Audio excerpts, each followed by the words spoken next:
Baiklah, assalamualaikum warahmatullahi wabarakatuh. Perkenalkan, nama saya Amron, NIM 21302310. Jadi di sini saya akan menjelaskan tentang materi saya yang berjudul Sejarah Perkembangan Islam di Asia Tenggara dengan dosen pengampu Ibu Masnun Baiti, MPD.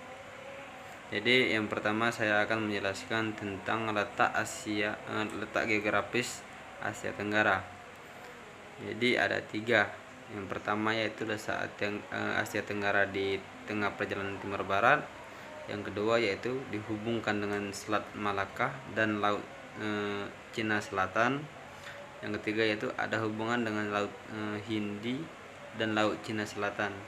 Perkembangan pelayaran dan perdagangan internasional yang bergantung jauh dari Teluk Persia sampai Cina melalui Selat Malaka itu kelihatan sejalan pula dengan muncul dan berkembangnya kekuasaan besar, yaitu Cina di bawah dinasti Tang 618 sampai 907, Kerajaan Sriwijaya abad ke-7 sampai 14, dan dinasti Umayyah 660 sampai 749 Masehi.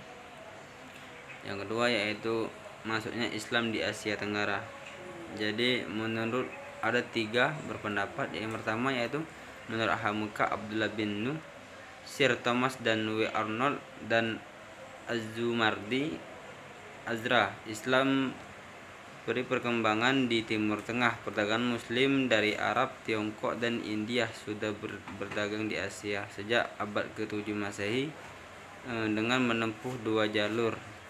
Yang pertama itu sebelah utara menuju Teluk Oman melalui Ormuz ke Teluk Persia. Yang kedua yaitu Teluk Aden dan Teluk Merah dari kata Suez melalui daratan ke Kairo dan Iskandaria.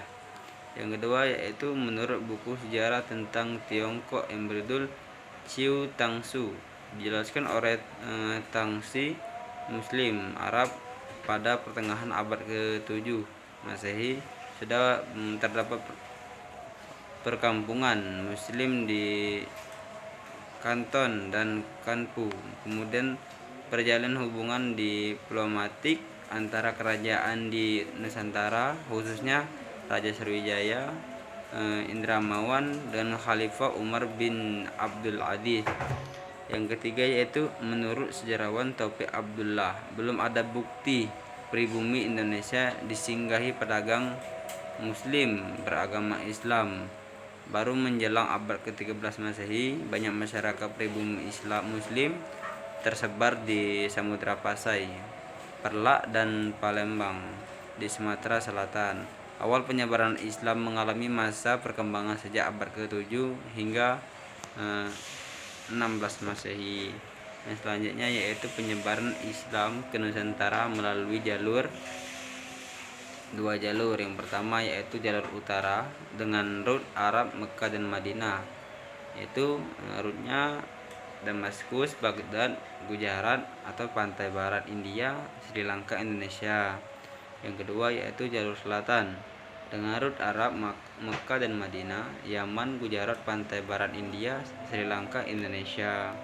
Teori-teori masuknya Islam di Asia Tenggara. Jadi yang pertama yaitu semenanjung tanah Arab, itu tahun ke-7 Masehi, yaitu tokoh-tokohnya John Carford di Sokong Sweet Muh Naguin Al-Attas. Itu buktinya itu orang Arab dan Persia mempunyai pusat perniagaan di Canton sejak tahun 300 Masehi. Pedagang Arab kemudian singgah ke pelabuhan Malaka. Wujud perkembangan Arab Tahsi di Sumatera Utara oleh pedagang Arab berkahwin dengan wanita tempatan. Syekh Muhammad Uid, persamaan bahan penulisan dan kesusahanteraan Asia Tenggara dan Semenanjung Arab. Pengislaman raja dilakukan oleh Syekh Cina tahun 9 Masehi, yaitu tokoh-tokohnya yaitu Emmanuel Gadinho dan Heredia Gisokong dan S. Tokyo Fatimi, Kanpo atau Kanton Pusat Perdagangan Peniaga Arab atau Islam, berdagang ke Asia Tenggara dan menyebarkan Islam. Fatimi berpindah beramai-ramai pedagang Islam Kanton ke Asia Tenggara pada tahun 876 Masehi. Penemuan batu bersurat di Terengganu mengukuhkan pendapat ini. Persamaan seni bina masjid di Cina dengan Asia Tenggara, itu India atau Gujarat, itu pada tahun 13 Masehi.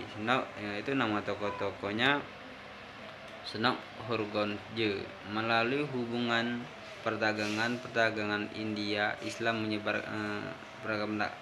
perdagangan India Islam menyebarkan Islam. Persamaan batu nisan di India dengan Asia Tenggara, yaitu kewujudan perkaitan rapat dengan unsur kebudayaan Hindu.